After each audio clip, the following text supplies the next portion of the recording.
And our president, Amber Baldwin, is in the background helping with this webinar. So thank you, Amber, for being here. Women in STEM is a student-run organization established on the Anschutz Medical Campus in 2015. Our mission is to substantially increase the representation and support of women of all backgrounds in STEM disciplines through advocacy, skill building, and fostering allies among our peers. Today is the second time that Women in STEM is launching the Family Building Workshop Series. This webinar started with the help of Pamela Alvarez right here and Whitney Finney from Milk and Cookies, and it was formally named a pregnancy workshop. So this Family Building Workshop Series is a partnership between Milk and Cookies and Women in STEM. So thank you, Pam, for being here. We will be raffling a prize from Motherhood Maternity that is a belt in a nude color. So please write your names saying hi in the chat and stay until the end to know who the winner will be. And if you have any questions, please write them in the chat. This Zoom will be recorded too. So, and all the speakers know about this, and we will be posting this video on our Women in STEM website. The first speaker that we have today is Dr. Jennifer Monks. Thank you for being here. Dr. Monks, she's from the Division of Reproductive Science, and she will be talking about mammary gland development. So please take it away, Jen. Thank you for being here. Thank you for the introduction. Let me see if I can share my screen. And there it is. And slideshow in the beginning. Okay, can everyone see that and hear me? Okay, all right, thank you. So I was asked by Evelyn today to just give you some brief background on the mammary gland development and how the mammary gland works, just because every woman who goes through this probably has lots of questions. Like she said, I'm an assistant professor in the Division of Reproductive Sciences, and mammary gland biology and lactation is what the field of study, but I'm also a mother, and let's put it this way. There's my daughter and my mother in the portrait behind me, just to show you that I have that credential too. So today I'm going to talk about the breast, how your breasts work when you're actually lactating. So I think probably having had breasts, you probably all mostly know this, that if this is your chest wall with the ribs and your pectoral muscle here, the mammary gland sits on top of those two things. And there's often breast development here during puberty, and this is the areolae. The mammary gland actually has glandular tissue here. This is the milk producing cells or parts of the gland. And this is a layer of fat. We also call that adipose tissue. It's very well vascularized. You may notice changes in your vascularization when your breasts grow during pregnancy and lactation. The gland itself is like a tree-like structure, or like a cluster of grapes, with each grape holding some milk that then gets squeezed toward the nipple. And there's actually many, many ducts here that terminate in the nipple. You may, oops, backwards. You may have noticed that there's multiple openings here that the milk comes out. And in general, the average number is 9, but it can be up to 14. I believe the openings here in the alveolus or in the areolae. Did I leave anything out here? Fatty tissue, skin. So the gland itself develops very little during embryogenesis. So when you're actually in the uterus, in the baby itself has beginning mammary gland development, and that happens in males and females. So underneath the nipple of a newborn baby, there's a tiny, tiny little mammary gland in there that just sits there for all of childhood until puberty, except that I guess there is, it's not unusual for boy babies or girl babies, either sex, to have a little bit of witch's milk right after it's born. So the baby's mammary gland that's in there can actually respond to the mother's hormones that it's getting through the breast milk and make a little bit of milk on its own. So that's not unusual, and that's not any kind of disease, that just happens to some babies. But the gland basically sits there until puberty, in which when estrogen and progesterone levels come up, and then the gland starts to grow. And it grows like a tree with branches and grows largely from what's called the terminal end buds. So the advancing tips here grow into the surrounding tissue. And it makes this really basic rudimentary ductal system, but nothing really else there in puberty. Oh, and then it also lays down a large layer of fat, which is why you actually see external breast development. And then it sits there, although it does do a little bit of, it changes a little bit during with the hormones of the menstrual cycle, which I'm not really going to talk about today, but otherwise it sits there until pregnancy.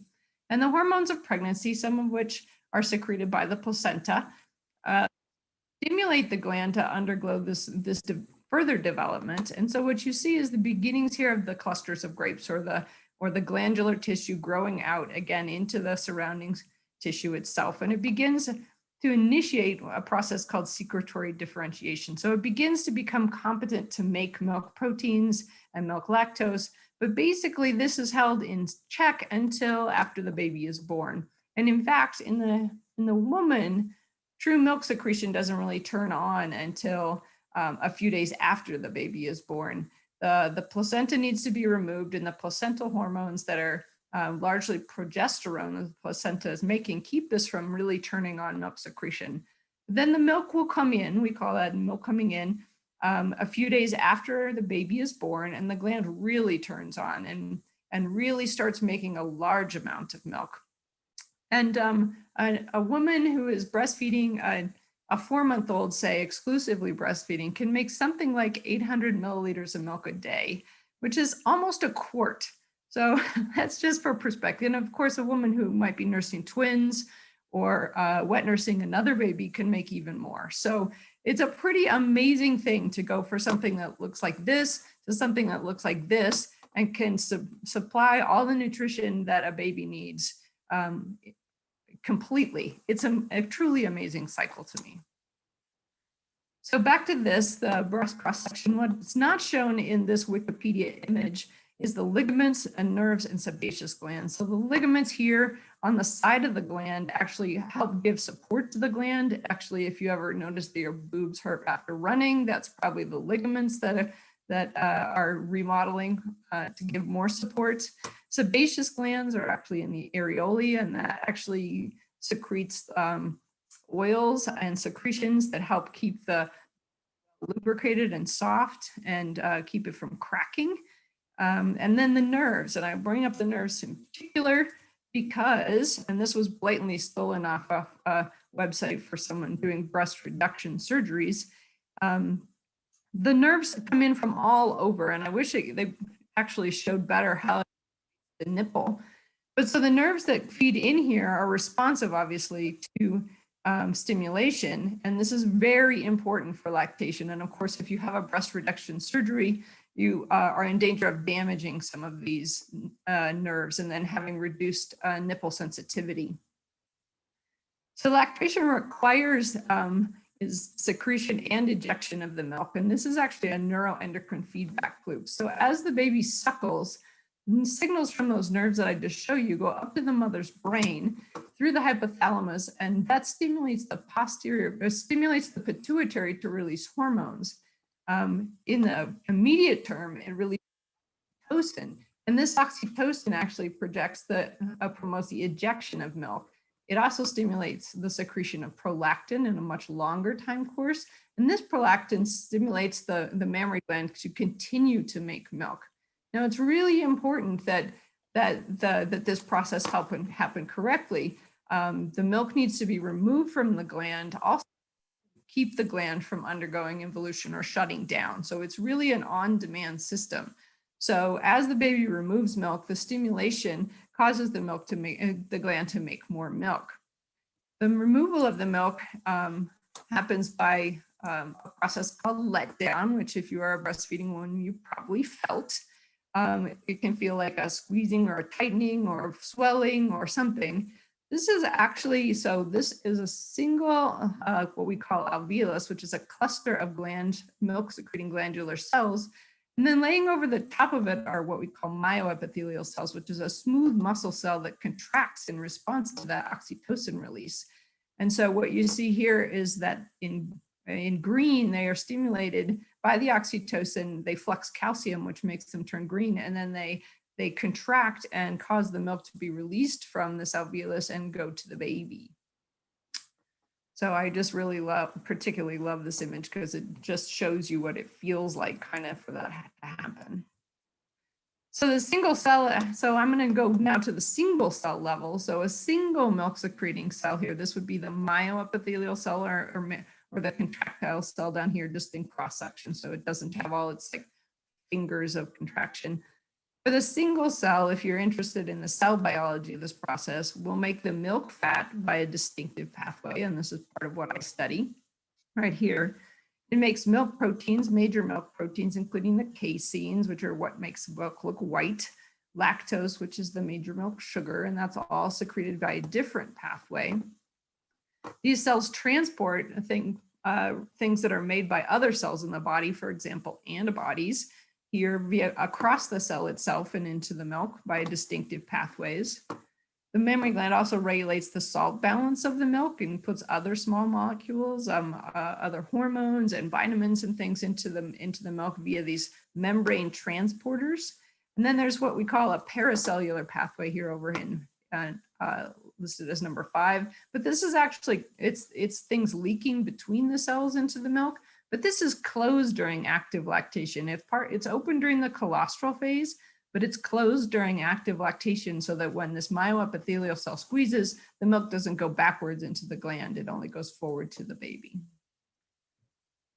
So, and the amazing thing about this is that this only happens when you're breastfeeding. So when you stop breastfeeding, when you wean the baby, the gland begins to undergo a process called involution, or it regresses back to this state where it looks a little bit like a pubertal gland, but actually it has a few more cells here that are capable of regenerating the gland slightly more efficiently.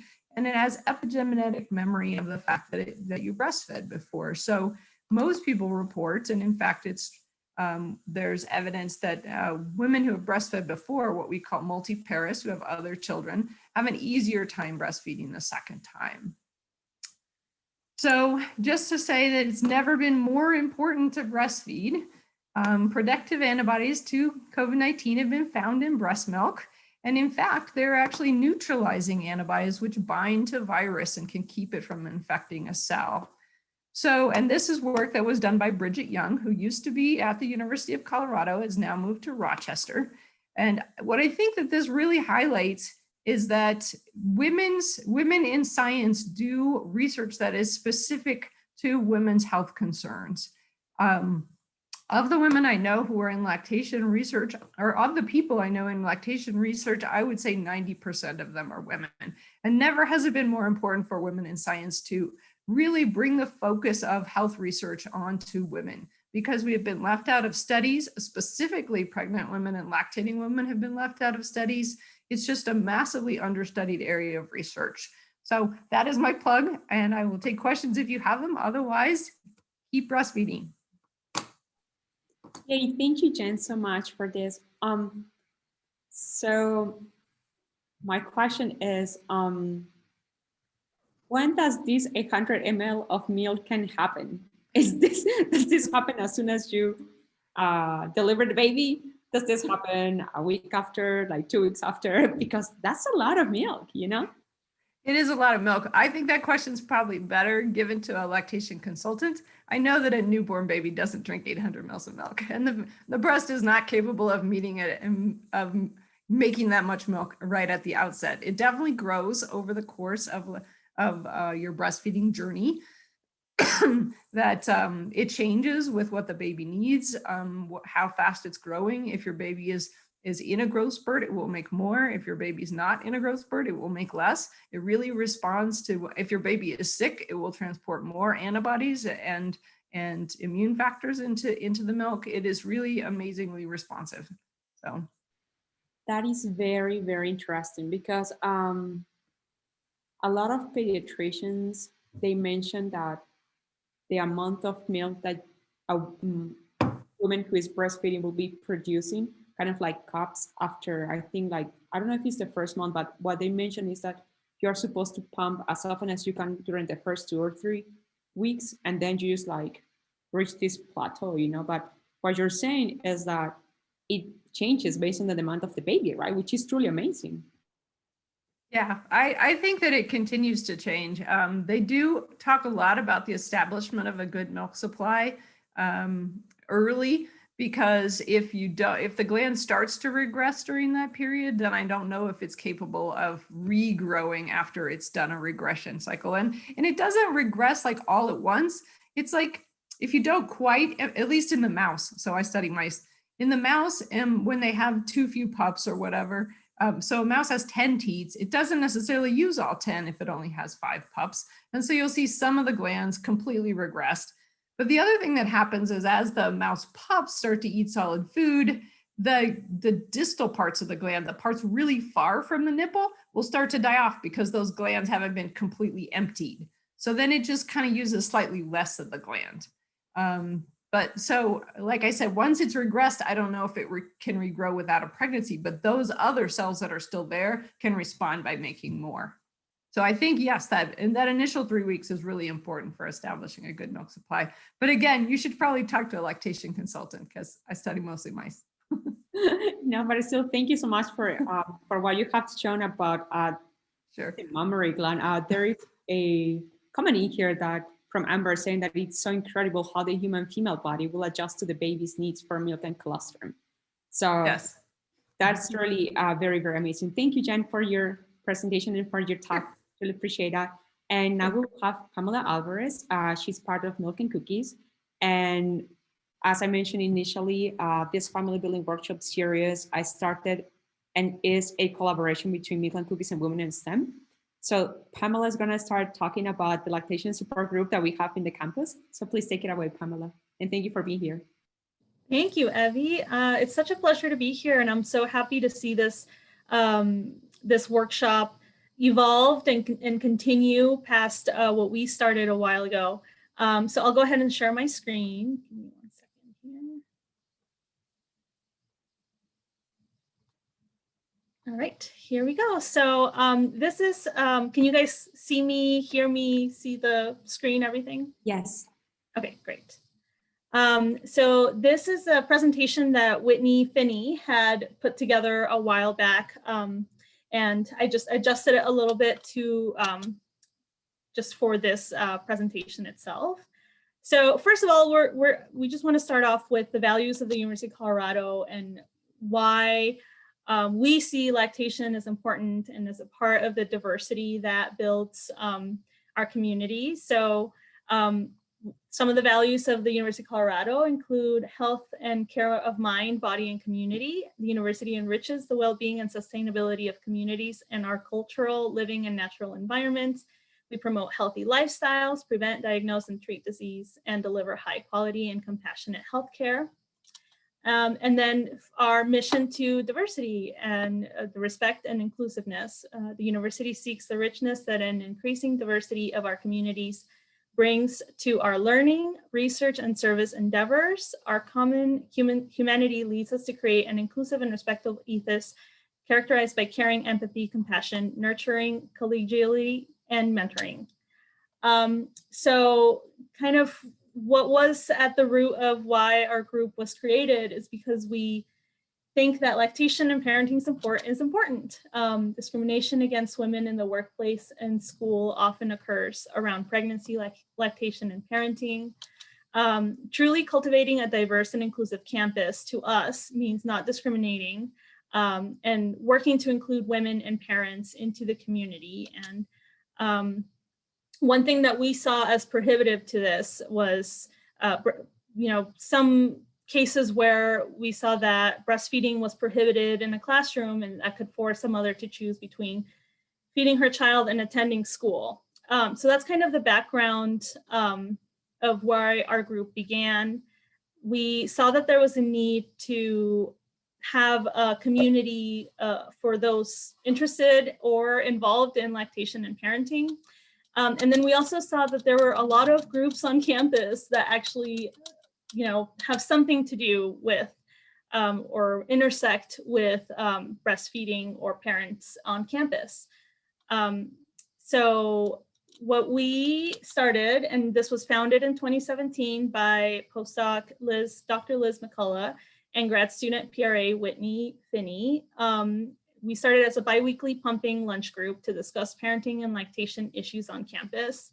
And this really came from a shortage of lactation spaces. So we, back in 2017, there were an array of different scheduling systems and not as many lactation rooms as needed, specifically in the research buildings where we worked. And so in order to try to build a community and also find a way to build space for pumping and,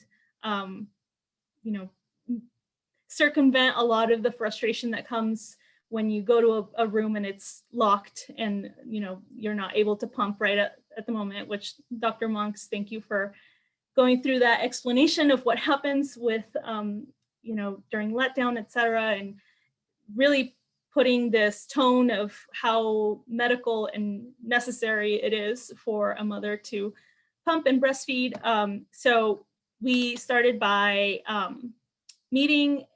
It was once or twice a month. It was biweekly, and we would meet in a conference room, and everybody would bring out their pumps, and somebody maybe brought lunch. Someone might have brought some lactation cookies, which is where our name comes from. And we kind of developed this mission, which was to advocate for breastfeeding parents on the Anschutz campus, both individually and collectively, by creating a support network wherein participants can share, discuss, and raise awareness of issues that lactating parents encounter. So that was kind of the birth story of our group. And it's evolved through the years as we had more members join that maybe needed more support in one area or another. We started expanding into other topics that are lactation adjacent.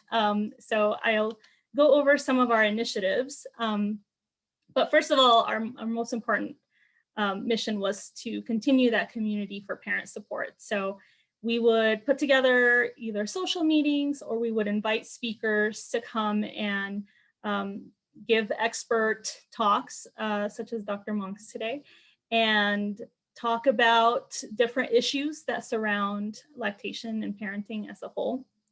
Eventually, we started getting a lot of inquiries on the resources that were available on campus, and saw a need to put together this type of presentation, a pregnancy workshop, where we would have experts in the field come and present on things such as ergonomics when you're pregnant, or lab safety for our scientists that work in the labs. When you're pregnant, there are certain substances that you really shouldn't be exposed to, and there are those resources available on campus, but we just saw the need to bring them all together. And we would also talk about lactation spaces and parenting leave and everything that is under that umbrella. Eventually, thanks to the Office of Diversity and Inclusion, we received some funds where we could actually make a difference in our group members' lives, but also in the larger campus community. And we put together a dependent care travel grant, which would assist parents who applied for this grant to travel to a conference, or to go and present their findings. And it was at first geared towards kind of postdocs and community members that might have needed more support in that end, but was really open to anyone on campus that needed some support for dependent care when they traveled to a conference, or for a job interview or something, where if it wasn't for our support, they might not be able to pursue that opportunity. So we were able to fund, I believe it was 8 full grants of $500 each. And that was for, if you needed to have someone watch your child, you had to ship back breast milk when you were at a conference, or anything that just really supported you on your journey for breastfeeding and just for parenting as a whole. And then with the remaining funds that we had from that support from the Office of Diversity and Inclusion, we were able to put together some welcome back coolers, which contained different goodies and swag that we collected from different sponsors. We included some, some diapers, like size 2 diapers, and some breast pads, and whatever we were able to collect, either by organizations donating to us or just kind of doing some groundwork and being able to raise funds to get that for us. And we were able to give out 50 welcome back coolers, and that was really exciting. So we hope that in the future we're able to take on initiatives like that as well. And then I guess the most longest term project that we've had is a lactation policy for our campus, which we think is necessary. We currently do not have a lactation policy for the Anschutz or the Denver campus. And we think it's very important to have well-defined resources of what we are allowed to do and what we are not, and how do we work through the system. So that is actually something that is in development still. We started working on a draft of the lactation policy in 2018, and as recent as a couple of weeks ago, I believe there were some developments with that policy. So stay tuned. Hopefully we will see something in place very soon. And I guess the last point here is all of the different things that we've advocated for. As I said earlier, there weren't very many lactation rooms available, and there still are not enough lactation rooms, but thanks to the Office of Equity and Terry Carruthers, we've been able to make headway in that area. So we've also, again, thanks to Office of Equity and some lactation town halls that they put together, I think it really helped form a more informed reservation system that we have now that we're working through. And not every system is perfect, but it's leaps and bounds better than what, a paper system that we had worked with before. And then overall, just advocacy and support for vulnerable populations, for anyone that needs, that is maybe needing more support on the advocate side, as opposed to like the, system side. And other initiatives that we are also interested in, of course, are parental leave and on-campus daycare. And then we have a lot of future campus objectives. So, our first and most important action is to make sure that we have enough lactation spaces, but also to get our lactation rooms to be awesome.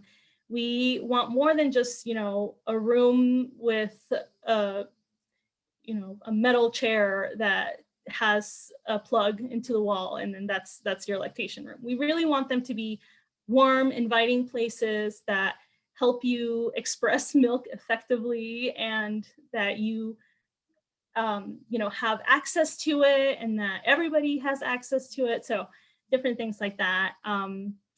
Looking through my list, other things to point out is providing conference support for accessible new employee orientations, campus conferences, other campus events to ensure breastfeeding parents can pump and breastfeed. The pandemic has really, changed things quite a bit from where we were a year ago. I think that it has made things a lot more accessible to people via Zoom, because, I could be pumping right now and you wouldn't even know.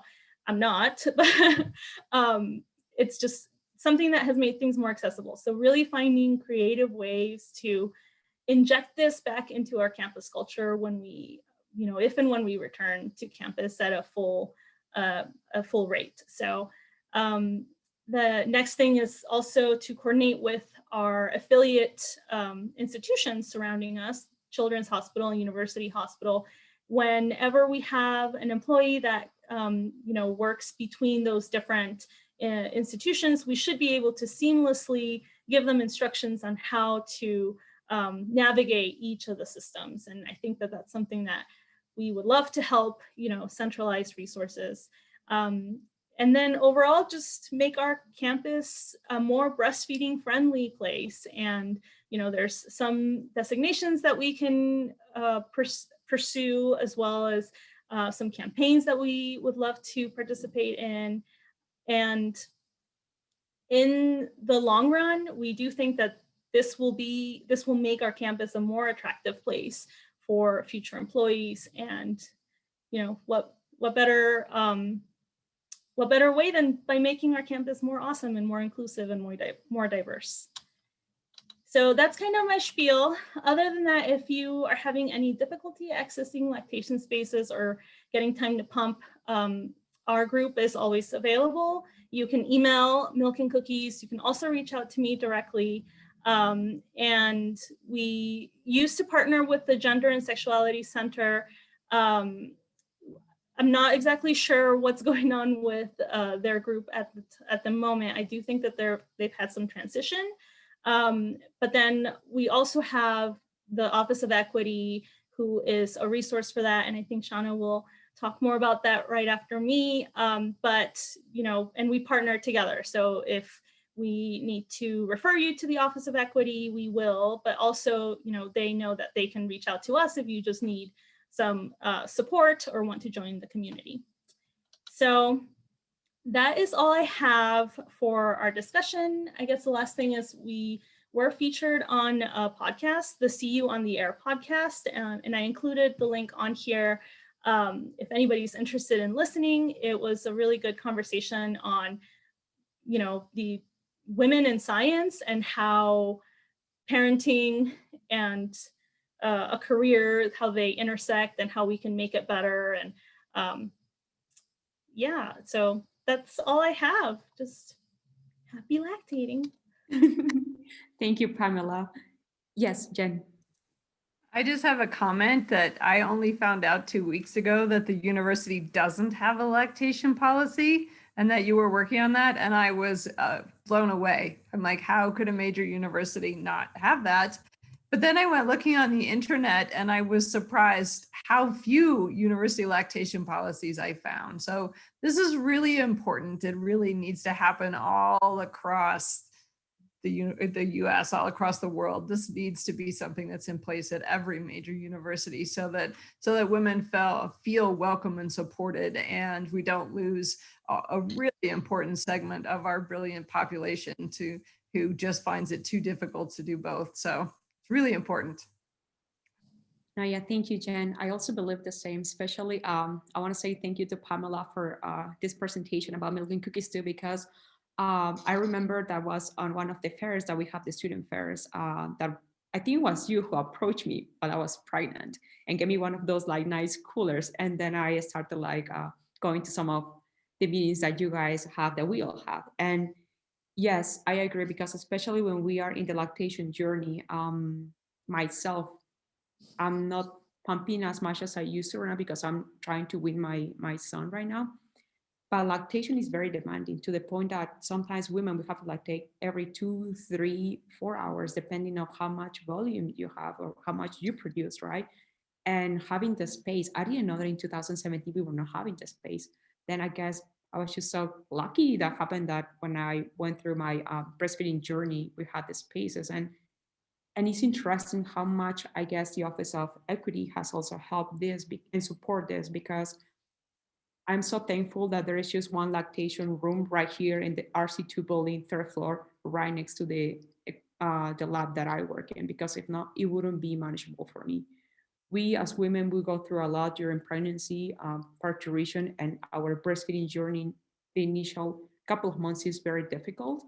So it's really interesting that we are having the support. And in order to talk a little bit more about that, we have Chana Peterson right now, and she's from the Office of Equity, and she's going to touch on lactation resources on the campus. Thank you, Chana, for being here.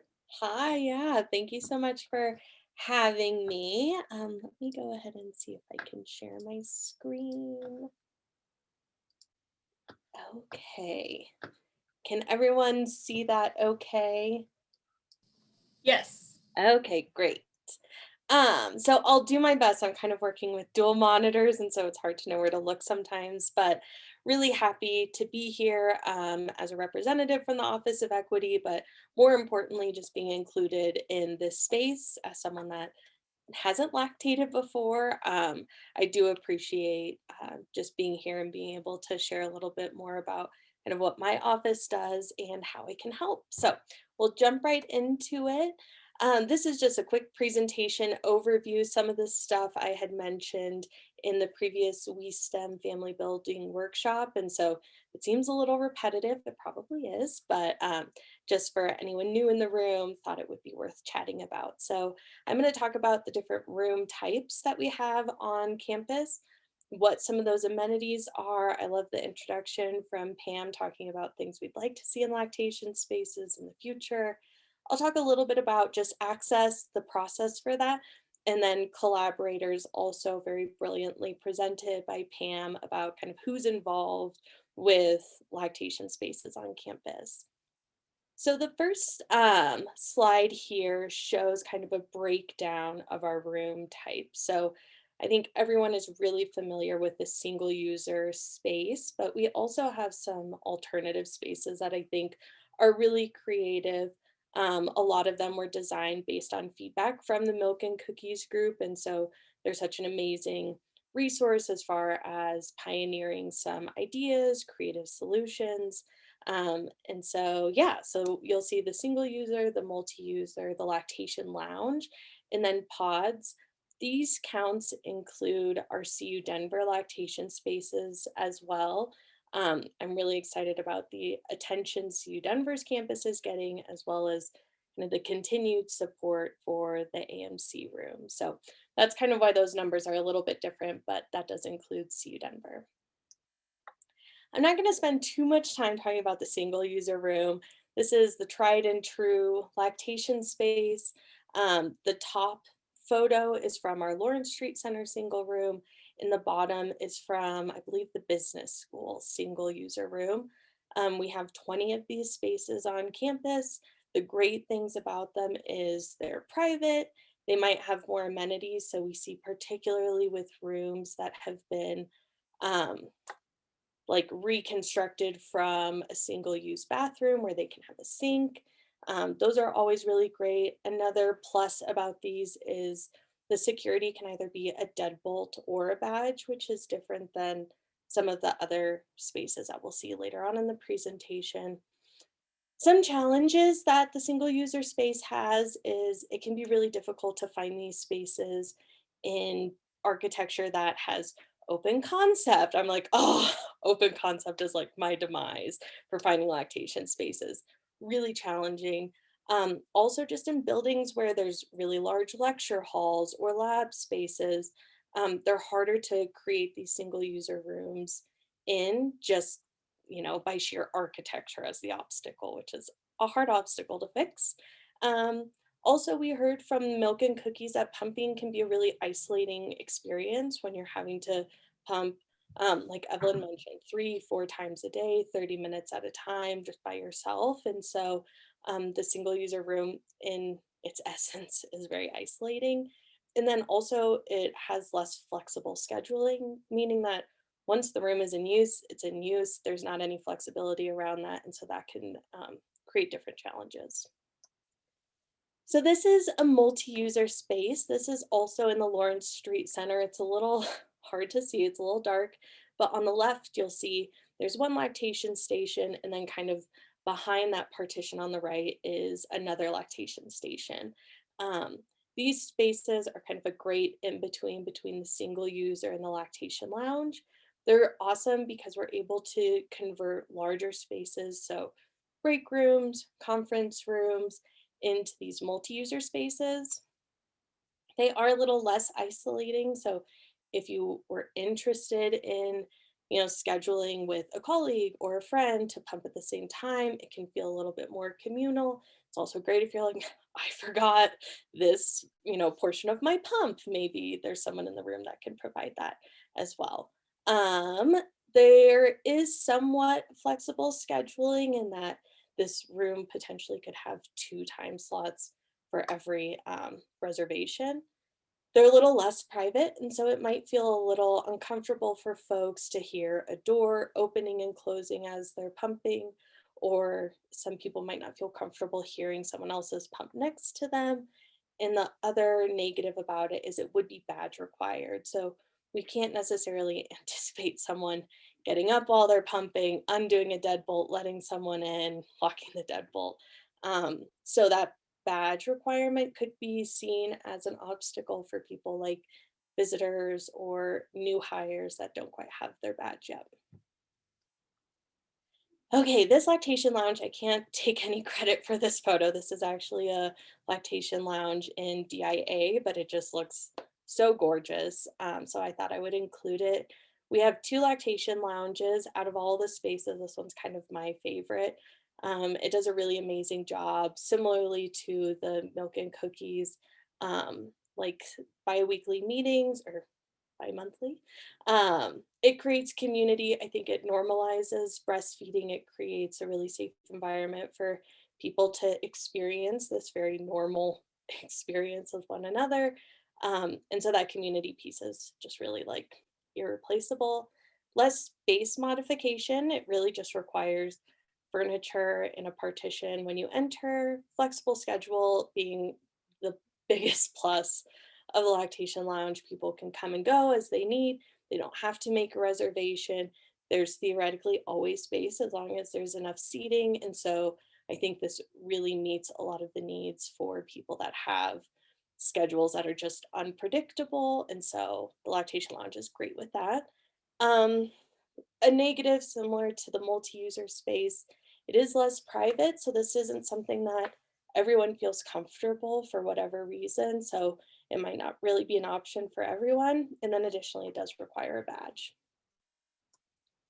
Okay, and then another interesting one that was presented from Whitney Finney. She was like, I found this Mamava pod. And so Anschutz has 2 Mamava pods. One is in the research quad, one is in the education quad, and we're really lucky to have those. They're awesome for visitors because they require an app to access them. It isn't something that is a badge required or any type of reservation. And also the Mamava app will show where other Mamava pods are in the community. So if you're at a sporting event, there might be a Mamava there, or in an airport. So it's a really just awesome product as well. Also, it's not restricted by architecture. So theoretically, anywhere this can fit, as long as it's next to a particular outlet, it can probably be there. There are some fire things, but other than that, it's pretty cool. And then it may be more costly. And the reason I say maybe is it just depends on what it would take for a room to be converted. If it's a construction project, this is really cost efficient. If it's just furniture, this might be a little bit more costly, but that's for the university to worry about, not us. Okay, so I talked a little bit about amenities, and I'm glad Pam was able to kind of preface this slide. So we have required, and I have that asterisk just because these are CU Denver and Anschutz medical campuses best practices, not necessarily things that are legally required. So lock, table, chair, outlet, hand sanitizer, etc. And then I have desired, and this is where it would be really helpful for you all if there's things that you want to see, like the hospital grade pumps, I think is amazing. For those to be voiced, shared. At the end, I'll have a lactation comment card because it's helpful for us to know what the needs are. And so having those desired is kind of like next steps would be awesome to make those best practices. Okay, and I've talked a lot about access, but I want to define access as for our purposes has to do with badging and EMS reservation, and that being what constitutes access. In my previous conversation, I had kind of talked a little bit about this process. We really tried to streamline it and make it as simple as possible for the requester. I think, Pam's list of all of those different resources and offices, it was so challenging for people to know really where to begin. And so as much as we can eliminate that undue burden for people that are returning home from returning home, coming from home, returning from parental leave, and just the stress of coming back to work, if we can decrease that by making the lactation access process as simple as possible, that's really our goal. And so I created what's called a pregnancy and parenting form. The reason it includes pregnancy and parenting is I really wanted to have a way, if we needed to adjust it, if we have new programming, that we can use that for. So anyways, folks fill that out. Office of Equity receives that form, and then we respond to the requester with information, resources. We include information about milk and cookies and WeSTEM. We also include information about FMLA, HR, etc. At that time, they're also told about the EMS reservation system. If someone doesn't have an EMS account, they'll request that account. So there's potentially 2 to-dos for a requester, but they have EMS, great. I forward that information, the form that I receive, to badging and EMS. Badging and EMS have some simultaneous tasks. They both receive the form. They'll both give what's called lactation access or lactation template access. They separately will send a form to the user that says, great, you have access, your badge works in these rooms, or great, here's information about EMS. And then EMS has one little to do, and that's to add that user to our lactation master list. The master list has been really helpful just as a way to show usage. That was something that we were really struggling to articulate to our executives, of how many users we have, how often they're using, what spaces they're using. And so having that user list has been really, really helpful in being able to articulate that need. Okay, the next slide, and this definitely does not capture everyone the way that I think of kind of this slide that shows the collaborators, is kind of from the drywall in of the lactation space. So we have me as the Office of Equity providing access or kind of collaboration, coordination. We also will help with visitors, so people that are coming onto campus, maybe for interviews, maybe to tour the campus. We'll make sure that their lactation needs are met, as well as concerns. So if people have concerns about this person reserved the lactation space for 2.5 hours, so what's going on? Our office can facilitate those types of conversations and try to find a resolution for that. We then have OIT, they're doing the reservation system and then managing the database. Facilities helps with finding furniture, which is always kind of a fun task. Custodial support, so they're in charge of cleaning the spaces, making sure that hand sanitizer and paper towels are stocked, as well as security in the badging office. They're doing badge access. They're also making sure that the spaces are safe, that they're not being exploited or used inappropriately. The reason I have those arrows is because if you have any concerns related to any of those areas, feel free to reach out to us. Sometimes it's hard to know, okay, who in EMS or who in OIT do we talk to about an EMS problem? Our office works very closely with those other offices, and so we can definitely facilitate any coordination between any of those as well as others. Okay, so this is my contact information. If you want to reach out to me directly, you're more than welcome to. Also, our office's information. So if you have questions or want more information, we've also been really lucky to have departments reach out and say, hey, we want to create a lactation space. How do we do it? And so that general Office of Equity email is really great. And then lastly, I put the lactation comment card in a QR code. If you want to take a picture, send a comment, complaint, anything. We appreciate the feedback. Ultimately, it's you all that are using the spaces, and we want it to be the best experience possible. And really, we can only do that with hearing from you specifically, doing our research, but it's definitely helpful to know kind of where everyone is at. So feel free to take a picture if you want that URL. I'm happy to send it. But yeah, that's all I have. Thank you so much. Thank you so much, Chana, for that. I really appreciate you're talking again about the resources that we have in the campus, and something that Dr. Monks has pointed out is hopefully soon we'll have a lactation policy on campus for supporting family buildings for women, or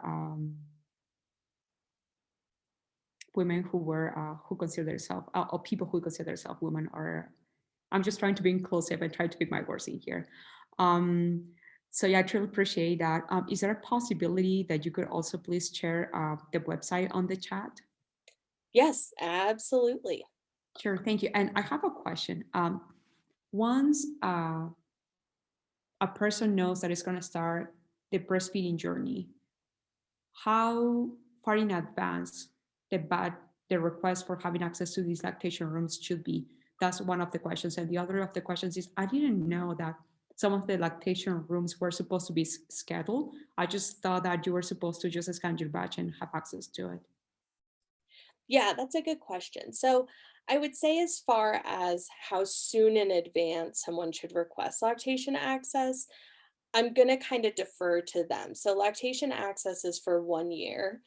And so if someone's like, 3 months of parental leave, I'll be coming back, I only want to pump for X amount of times, they can kind of gauge. But I would say you can always do it as soon as possible. I often will do reminders in my calendar for if someone's like lactation access is going to expire, to reach out. But for the most part, there is that 1 year.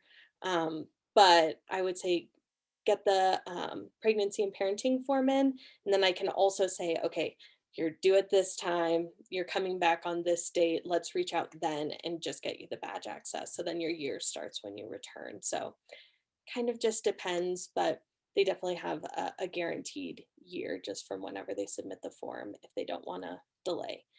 In regards to the reservation system and badging, so what we try to do is, when you look at the lactation list, there's rooms that require badging, and then there's rooms that require reservations. But we didn't want to have that much overlap of badging and reservations because it just seemed like a little excessive. But then also, so that way, if someone, maybe they don't have their badge yet, but I can reserve it on their behalf because they're a new employee and they're be getting their badge. So it was helpful for us to kind of have a mix. So it's just going to depend on the room. But for single user rooms, it's either a badge or a reservation for the most part. Good question. Oh, I see. Yeah, thank you for that. I actually didn't know. And thank you for showing all the resources that we have currently. We also have today Carolina show, and thank you, Carolina, for being here. I'm sorry for the time difference. She's a mother and baby nurse, and she's also a lactation consultant, and she's going to be providing some lactation advices. How are you doing today, Carolina? Thank you for I'm being doing well. How are you guys doing on this Friday? Well, thank you so much for having me, Evelyn. I'm really glad that we were able to connect. I think what I would want to talk about today is just really things that you guys want to hear about. So, being a mom and working and pumping and breastfeeding, it's a lot to handle at once. And I work with a lot of moms that go back to work 4 weeks, 6 weeks after having a baby. And it's definitely tough at the beginning. But I think the best thing that any mom can do is just prepare in advance. So if you actually meet with a lactation consultant, or even, get some support from a lactation counselor, it can be very beneficial for your breastfeeding journey to be prepared. But don't worry, if you already had your baby and you are right now either working or about to go back to work, don't worry, we can also help you figure that out. The most important thing when moms are going back to work is really how to balance everything that you're now responsible for, right? Because before you were just a worker and a partner, and now you are an employee, you're a partner, you're a mother, and you're also a food provider because your baby relies on you to provide 100% of their food for the first 6 months. So it can definitely be challenging. So balancing your time is going to be the number one skill, not just in breastfeeding and pumping, but in parenthood, I think in general. If you guys already have your children, then probably you know that the time balancing is something that is really important. So typically, what I suggest to the moms that do go back to work is to learn to know your pump better before you even return to work. So you want to make sure that you know how to use it. You want to make sure that the flanges are the correct size. I can always help you with that free of charge. So if you wanted to reach out, just go to my website and I can help you size your flanges for free. All I need is just a couple of pictures or a video, and it will help me understand what could be the right size for you. So that is number one thing, getting to know your pump. The second one is if I have moms that do return to work pretty early on or even later, you will want to make sure that your baby is actually keen on taking the bottle. So you don't want to leave that for the last minute, because as much as I do consult for babies that do not want to breastfeed, I also have consult for babies that do not want to take a bottle. So it can be equally challenging problem. You want to introduce the bottle not earlier than the 4th week, but not later than the 4th week either, because after the 4th week, the sucking in babies becomes no longer a reflex, but something that they choose to do. So after they choose to do something, they can also choose not to do something. So if we help them to take that bottle while sucking is still a reflex, it's much easier for them to be able to accept bottles later, and you're avoiding a situation when you're already really stressed out about going back to work and now you have a baby that doesn't take a bottle, which can be very, very challenging. So again, you don't want to do it earlier than 4 weeks, but not later than the 4th week of their life either. So that would be the second tip. Another tip for a working mom would be to try to best allocate your time. So try to obviously combine your pumping sessions with any lunch breaks that you have if possible, just so it's easier. Try to pump on your way to work. So this way you don't have to lose time at home and you don't have to lose time at work either. So if you pump that first pump of the day on your way commuting to work, it's usually a really good idea. And most pumps right now do offer, for example, charging in your car. A lot of them has USB connections. So, and even those that don't, they still offer typically adapters that you can buy on Amazon to be able to charge your pump while you're driving. It's a little tricky to get used to pumping and driving at the same time. So I typically tell the moms that do return to work to do a dry run. So a couple of days before you're planning to go to work, just plan a day where you do everything as if you were to return to work. Just as if you were going, pack everything, and make sure that you kind of test the drive, how it would feel to be pumping at work. I'm going to quickly take a look in the chat. All right, it was a huge pain point for me and my baby. She wouldn't take a bottle when it was introduced at 7 weeks old. Yes, and you know, I meet a lot of lactation consultants that are very anti-bottles to the point that it's not doing any favors to parents. So I really like that 4th week, because as you say, your baby, you see at 7 weeks, the suck was already not a reflex. It was something that they chose to do. I never thought about pumping on my way to work. Well, it can be challenging, but you really do get used to it. Hands-free pumping bras, yes. I really like those that connect to existing nursing bras, because then you don't really have to, you know, have a special bra just connected to the one you're already wearing. And it's Bravado designs, and there are also some cheaper versions of it on Amazon. They're equally as good. So you guys can definitely do that. Again, with time management, just doing, for example, what we call a fridge hack. So instead of having multiple sets of flanges that you use, and every time you use a different one or you have to wash them, you can use something that we call a fridge hack. So as long as you put your flanges back in the fridge in a Ziploc bag right after you have pumped, it is okay to do that and only change your flanges every 24 hours. You can also put them in a cooler as you're driving back home. So this way you can still use them if you're pumping in the afternoon as well. So a fridge hack can be very helpful. How often should a woman pump at the beginning of her journey? So it is going to be dependent on what we call a storage capacity. If you go to my website, there's going to be a blog post about sleep training. And even though we're not sleep training in that post, it will be explained what storage capacity is.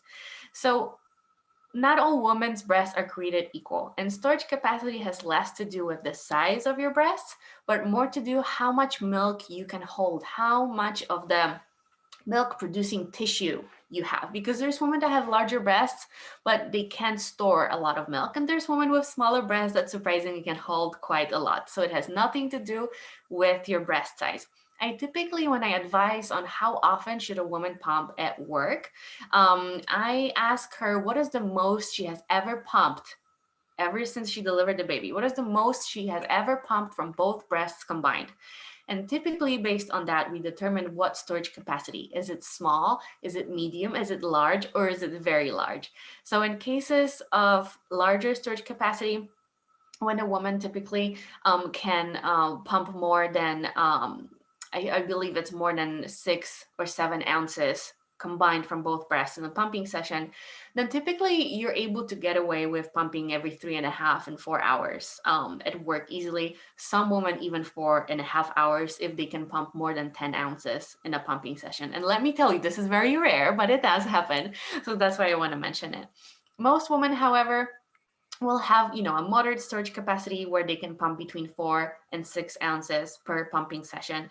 And in that situation, you want to go probably every 3 hours from the start of one pumping session to the start of the other pumping session. How can we manage pumping and breastfeeding the baby during the first weeks? So it really depends. I typically say not to really do much pumping in the first couple of weeks unless there is like a low supply issue, or maybe baby is not latching very well. And while you're trying to figure out why, we still need to protect your milk supply. So you'd want to pump in these situations to protect your milk supply, even when baby is not too effective. And then let's say around 2 weeks, if everything is going well, I typically tell the moms to add one pumping session. And in those first week, we produce so much milk that we really don't have to worry too much about stealing the milk from the baby, because supply is not regulated just yet this early on. So you produce in general much more than what your baby is actually taking. And then after around 10 to 12 weeks, that supply regulates, and then we just produce as much as we are telling our body to produce. So in those early weeks, if you squeeze in a pumping session in the morning after the first morning feed, or it's sometimes easier to say after your baby's longest stretch of sleep. And typically babies have a pretty good stretch of sleep, sometimes 3-4 hours in those early morning hours. So typically that is the best time to pump because we have quite a lot of milk already stored in our breast. So pumping a little bit afterwards is not going to decrease your milk supply. So yes, you want to start. Sometimes the first day can be just 10 minutes, then the second day 15 minutes, and the third day 20 minutes. And then after that, you can keep that 20 minutes. And what you can do is actually offer that milk to your baby once a day, because this way your baby gets a bottle once daily until you return to work, just to make sure that they maintain the skill of taking the milk from the bottle. So you pump once a day, baby takes a bottle once a day, and whatever you have left from that, you can put in your freezer to store for later.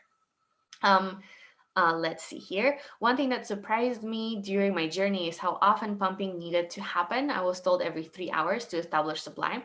My milk came in late due to rough delivery and hemorrhaging, along with latching issues. I think something like this can be hard for new mothers when delivery doesn't go as expected. Absolutely. I'm sorry that your delivery was tough. It's so hard because we imagine how this breastfeeding journey and how birth will look like for us, and things don't go as planned, and it's just really hard to you know how to live with a different reality than we expected when you're in pain, when you're not feeling so good. Obviously, if you lost a lot of blood, you're just very, very tired in general. So that is, an added a part of it where you're just not able to give your 100% in the postpartum period. So it's really, really tough. Yes, and when the milk comes in a little bit later, so if you're already 4 or 5 days postpartum and your milk still has not come in, then pumping can be really helpful to help bring that supply a little bit faster. And obviously working with a lactation consultant to see what could be the reason for that delayed onset of milk production. Do pain, sleep deprivation, and stress decrease milk supply? So typically it's not like a direct decrease in the milk supply, but more of a situation where when a mom is in pain, when she's sleep deprived, she might skip a few feeding sessions, she might skip a few pumping sessions, and we're not blaming her. She's tired and in pain, right? So again, it's not that the pain or sleep deprivation will cause low milk supply, but when we're sleep deprived and in pain, we'll pump less and breastfeed less, which this will decrease our milk supply. And sometimes you see oxytocin does also not do very well under very stressful conditions. So it can be a little bit lower. And we might notice that, for example, letdown is not very strong because that oxytocin is blocked a little bit from functioning as it should. What would you suggest for increasing our milk supply volume?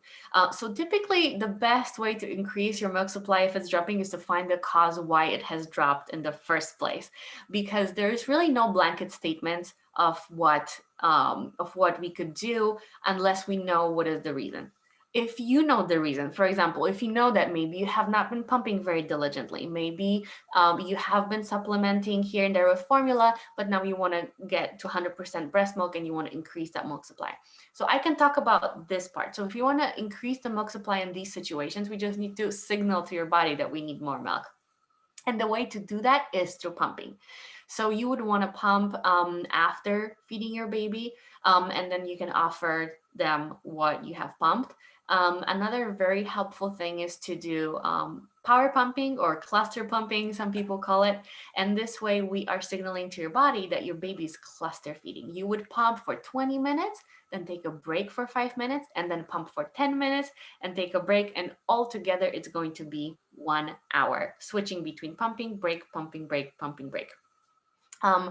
You do not want to expect to pump a lot after the initial 20 minutes. And you might want to feel like, oh, like I'm not getting any milk anymore. I'm going to stop that pumping session early. You want to pump beyond the milk flowing, because this is the only way to let your body know that we actually need more. So for example, if you pump for 30 minutes, but your milk was flowing only for 20, then we have the additional 10 minutes that your body is like, whoa, like they're still asking for milk and I don't have any. We got to do something about it. And then your brain is getting the information about sending extra troops to get more breast milk in your breasts to collect. So typically that would be the case. If you're struggling with low milk supply ever since your baby was born, however, this calls for a little bit more thorough investigations. There's different reasons why women have struggle with low milk supply. And that can be, for example, diabetes in pregnancy. It can be women, for example, that struggle to get pregnant in the first place. They typically can have struggles with low milk supply. And all my intake forms do have that question. Have you struggled to get pregnant?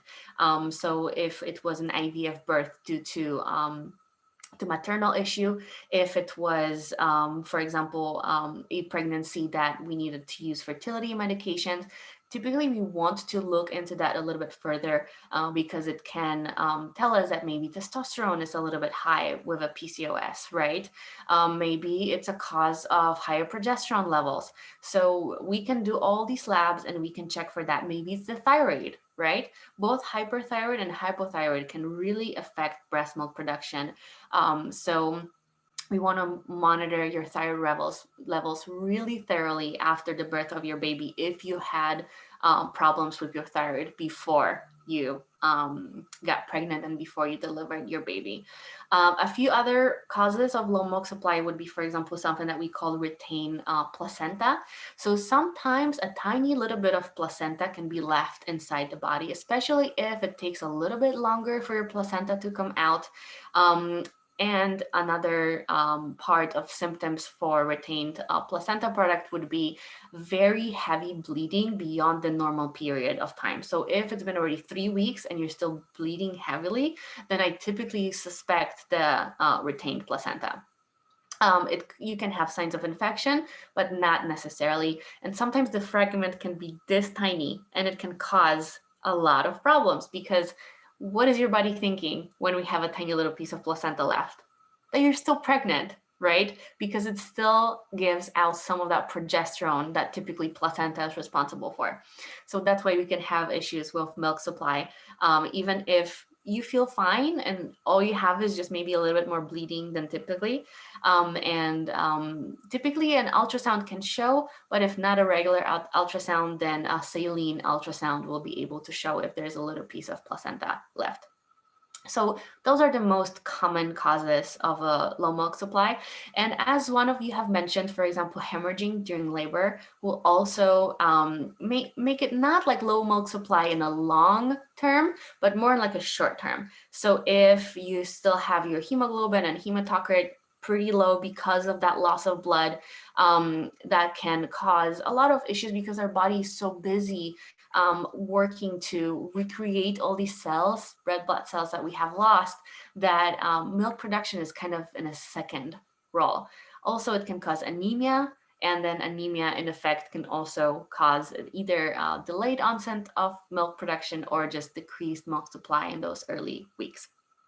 So those are the few things that you really want to look into. Just really find a cause of your low milk supply first, because if it's anemia, no amount of pumping can help you with that, but it will help if we correct that. So if we, for example, do iron supplements, right? If it's your thyroid, no amount of pumping will help increase your milk supply unless we correct the thyroid issues. So that's why I say there's really no blanket statement for milk supply increase, because it will heavily depend on what is the primary cause. If a new mom needs to talk to someone about breastfeeding concerns immediately, what resources are available?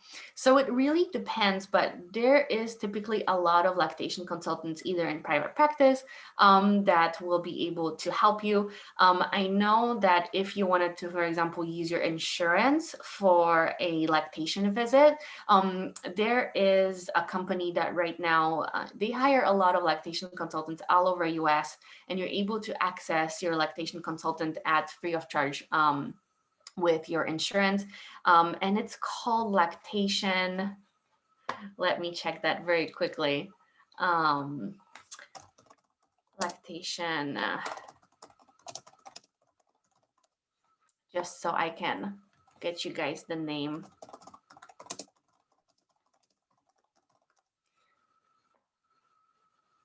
And if I can't, then I will add that information. I'll send it to Evelyn, and then she will be able to send it your guys' way.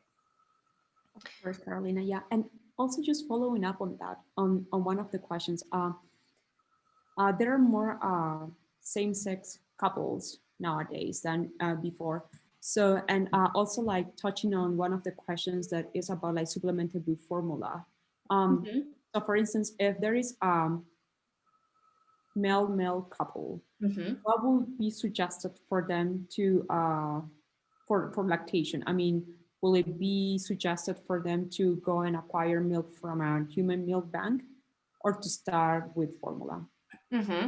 So With same-sex couples, I typically ask how was pregnancy obtained. So if it was through surrogacy, you can actually put in your surrogacy all the formal documents that you would want the surrogate, for example, to pump for you. So typically you can pay either per ounce or you can pay on hourly basis. And if you pay for hourly basis, it would be just an hourly pay for the surrogate to pump, but also to clean all the pump parts. You want to also provide the pump for the surrogate and just make sure that she has everything she needs, like bags, and she's properly reimbursed.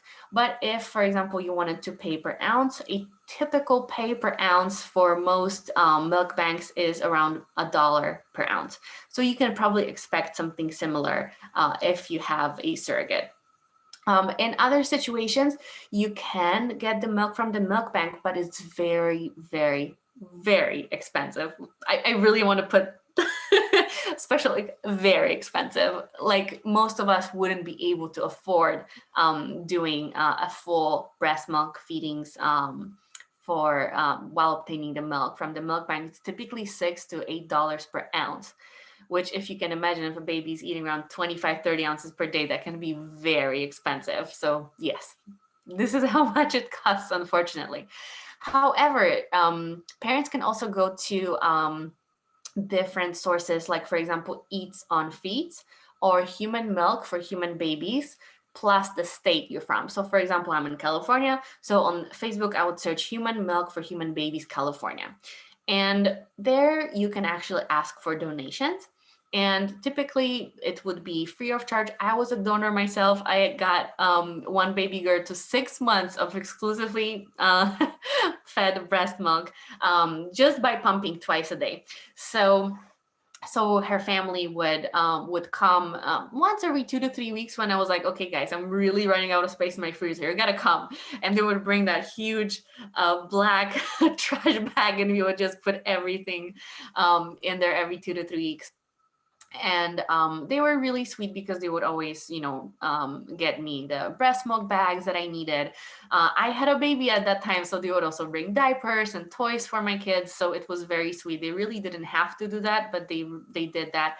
And even when I was in the hospital with my son, they actually paid for help when we got home to help around the house while my son was recovering. So very, very sweet. And it doesn't mean that they have to do that, but it means that just if you wanted to help out, typically helping out in a way of just providing bags and getting something little for their own baby, because they're pumping, so they have a little one too. That can be helpful, and typically it's completely free. You just have to come over and pick it up. Milk banks that supply milk to hospital NICU babies don't always have milk for sale to full-term healthy babies. That is very true. There are for-profit companies, Prolact and Medelac, that also sell human milk. I agree. The problem that I have with Medelac, unfortunately, it's not a very ethical company. They actually are right now in a lawsuit for targeting low-income Black communities and mothers in Black communities, and then not pay them for all the milk that they have provided. So unfortunately, with a heavy heart, I can't recommend that company because of that ethical issue. But Prolacta would be a safer choice if you want to choose like an ethical company. But even if you Google Medelac, they were just exploiting those low-income families, and they were pumping breast milk for the bank while not providing breast milk for their babies and getting formula from WIC. So as you can imagine, this is very, very painful, and no one should be faced with a decision like that to offer formula to their babies so they can pump breast milk for a milk bank to get money and then not even get that money. So that's why it's just Medelac is not a good choice, but Prolacta absolutely. And even if parents can provide 100% of breast milk, even 2 to 3 ounces per day can be very beneficial for the immune system and their growing brains. So even if families can't get 25, 30 ounces a day, getting 2 to 3 ounces per day can be something that can be super helpful. That is very interesting. And would you recommend that because 2 to 3 ounces might be just a couple of feedings depending on baby age. So would you recommend that the rest of the feedings should be formula-based feedings? Would that So be typically, yes, if we have no other choice and we just have to supplement the baby with formula, then of course formula is very safe to use. I just want to remind all parents that if you use a powder formula in the first month of your baby's life, preferably for the first 2 months of your baby's life, you want to make sure that you sterilize the formula. And a lot of parents say, "Oh yeah, we just use, baby water from the baby store." But the problem is not the water. The problem is the powder. The powder formula is not sterile. So therefore, we want to make sure that we sterilize the powder by using boiling water. So for the first 1 to 2 months, you want to make sure that you pour boiling water into the formula. You can actually make a bigger batch and then cool it down to the temperature that your baby takes. Because again, powder is not sterile. You can also choose to use the ready-made formula for the first 1 to 2 months because that formula is sterile. That's why in hospitals, they always hand out these bottles because this is a sterile formula. But again, you don't have to do that because it's like 50% cheaper if you were to just do your batch of formula and prepare it every 24 hours as much as your baby needs. As far as which formula to choose, I also get that question often. If we're supplementing the baby, which choice of formula would be best? I typically tell my families that the best formula is the one that has natural sugar in it. So we want to really avoid any formula that has like a high fructose corn syrup, which you would be surprised, it's 90% of formulas out there. So high fructose corn syrup, some of the companies that offer organic formula, they still offer like organic rice sugar, which is still not a really good choice if you ask me. So the best choice of formula is one that has lactose, which is a natural sugar that already is in our breast milk. And there are companies that right now that make formulas that contain lactose. One of them is the Happy Baby Organics, which is the one with a little orange sticker on it. There is also something called Bobbie, Bobbie, and it's a new American formula that contains lactose as sugar. Another one that contains lactose are European formulas such as HIP and Holly. So typically HIP, I recommend Combiotic, which is a German formula, also with lactose as a sugar and with addition of probiotics. So you don't have to add extra probiotics to your baby's feeds. And the second one is Holly, which is also really good brand. And you can right now get them in US with a pretty quick shipping. So you don't have to wait for a delivery from Europe anymore. I think the Costco brand one does as well. I think the Costco brand is actually Enfamil, if I'm not mistaking it, but I think what I've seen is that they make it in the same factory as Enfamil. So for these parents that come to me and they use Enfamil, I tell them to just get the Costco brand because it's the exact same thing. And there's a lot of really fancy formulas out there, but it doesn't matter what really it says. There are strict requirements for formulas. So they pretty much look all the same, just a different price tag sometimes. And but you really want to look into what sugar it contains. And if it's high fructose corn syrup, you probably want to stay away from it. Yeah, right. That is very interesting. I mean, I never thought that we need to consider lactose as the resource of sugar for the newborn baby, but I'm just glad that I use Enfamil. Thank you so much, Carolina, for all the advices that you have provided. Thank you so much for being present in this Of course. workshop. So we're going to be wrapping up this workshop. Thank you, everybody, for being here, for sharing your advices and all the information and all the background that you have. Thank you, Dr. Monks. Thank you, Pam. Thank you, Chana. Thank you, Carolina. And I'm just going to announce the winner, who is Jesslyn. So Jesslyn, whenever you can, please, I'm going to try to get your email, or if you can just like shoot me your email here in the chat and we'll be in contact for your prize. So thank you so much, everyone, and happy Friday. Bye-bye.